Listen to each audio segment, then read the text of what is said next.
ntabwo ndabona aya mangetenge tonda yahera ariko kayenda ngerageze.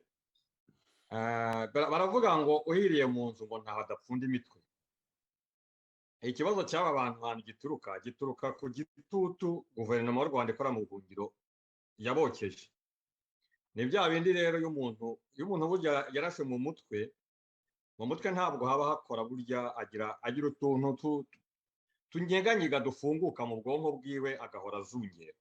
Ubu rero ni ukuvuga ngo iyi guverinoma y'u Rwanda ikora mu buhungiro yarashe mu mutwe kariya agatsiko ku buryo kashegeshwe gahita karwara ibisazi. Nibyo rero mubona gahuzagurikamo, ariko cyane cyane iyo tubirebye dusanga ibibazo ikintu kibitera nta kindi ni uko kariya agatsiko ka FPR kibeshye ku banyarwanda. Ako kaza abanyarwanda burya hari umuntu uvuga ati umunyarwanda muzi uwo ari we.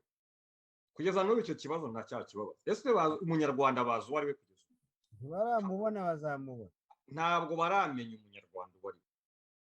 Na n'ubu icyo kibazo ndacyakibaza kandi ntegereje kuzakibonera igisubizo. Kandi nibo ntibaza. Ese bazi umunyarwanda uwo ari we? Niba mumenya bazasubiza. Ntabagira ngo mbabwire rero gusa nti aba bantu bavuye hariya bari nk'uko tubita abavantara bava hanze baje gutwara igihugu bumva ko igihugu kigomba kuba icyabo nta wundi ugomba kukigiraho uruhare. Baje gufata byose ariko baza bafite ibyo bahuriyeho baziranyeho, bumvaga ko ari byo bashobora kuba bayoboza igihugu bigatungana. Bageze mu gihugu rero bahuye basanze abandi banyarwanda bafite indangagaciro zitandukanye n'uko bateye. Ntabwo byari guhura. Ntabwo umuriro ushobora kuwuhuza n'amazi ngo bikorane. Umuriro iyo uhuje n'amazi umuriro urazima. Ubwo rero kubera ko badahuje imico no gukorana ntibyoroshye, abo bari bahuje imico rero bamaze kugera hariya ntibumvikana, kubera ko muri bwa bugegera bwabo nk'uko Matata akunze kubivuga baraziranye. Umwe aravuga ati ntuntware iki ngiki, undi ati ntuntware iki ngiki. Byabaye ngombwa rero ko batandukana, noneho basigarana na ba bandi bafite indangagaciro badashobora kwemera, badashobora kwinjira muri bwa bugegera bwabo ngo babe bakwigana imico yabo. Bibabana ikibazo.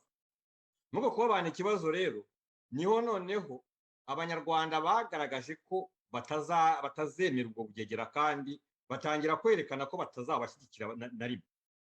Uko bari bapanze gahunda yo kubacecekesha, babica, batera ubwoba, barishe, bagize gute, ntacyo batakoze, ariko basanga umunyarwanda aracyari wawe. Kubera iki? Kubera ko batamuzi. Ntabwo bigeze bashobora guhindura umunyarwanda ngo bamuforomate nk'uko babyifuzaga. Barabigerageje ariko byarabananiye.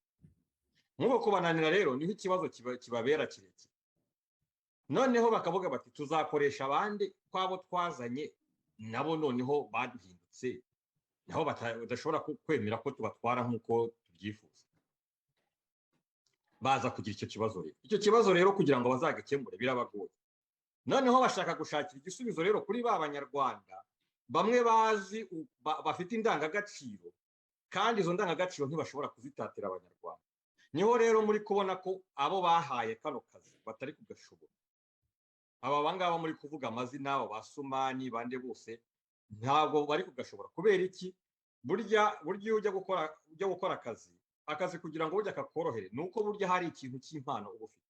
Ntabwo akazi ushobora kugakora kubera ko yenda wakigishijwe byonyine gusa we wagakora ko kagomba.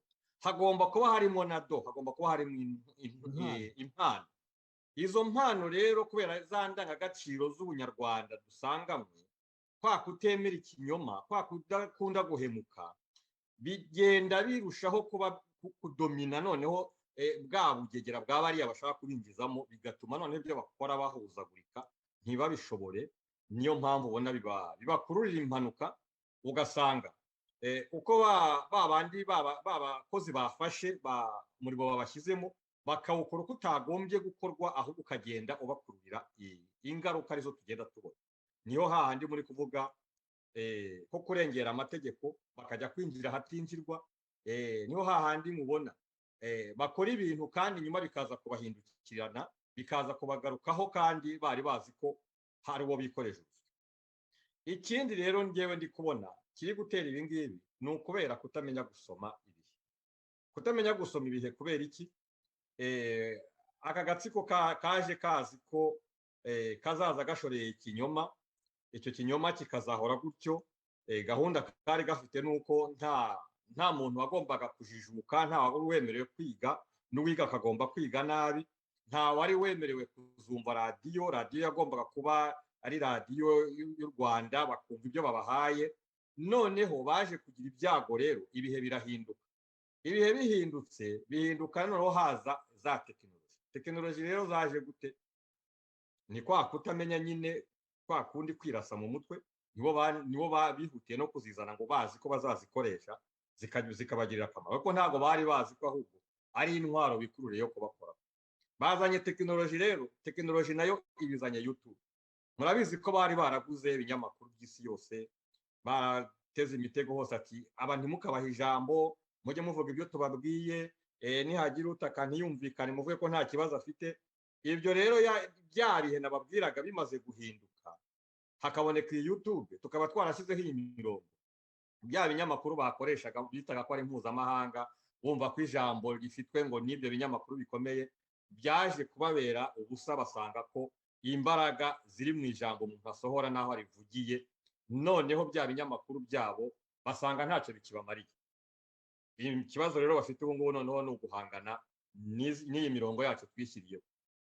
Iyi mirongo twishyiriyeho, mbere bavugaga ko ngo radiyo mpuzamahanga ngo arizo zitwara ibintu zikabijyana kure, ngo aho ngaho bahafunze wumva ko baba bifatiye Abanyarwanda, ariko urabona umuntu arafungura umurongo ubwoba bukabije. Kubera iki?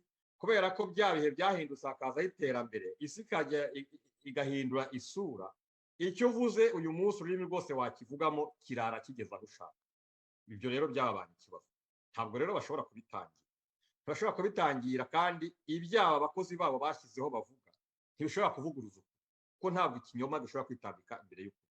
Ikinyoma gishobora gutambuka mu gihe ukuri kwaryamiwe kutavuga, ariko mu gihe hari abantu biyemeje kuvuga ukuri bahari, byanze bikunze icyo kinyoma ntaho kizakora. Iyo rero nizo ngorane bafite, bakwikubita hasi, bakwikebagura nk'aba profete ba Bayali bagira gute, ntabwo bizahinduka. Ikinyoma ntaho kizongera gutambuka. Ubu kuri kurahari, urumuri rwaracanywe, nta muntu ugikeneye kuba mu mwijima. B'Abanyarwanda rero kubera ko batabazi, kubera ko batazi abari bo, ariko bakaba banabatinya,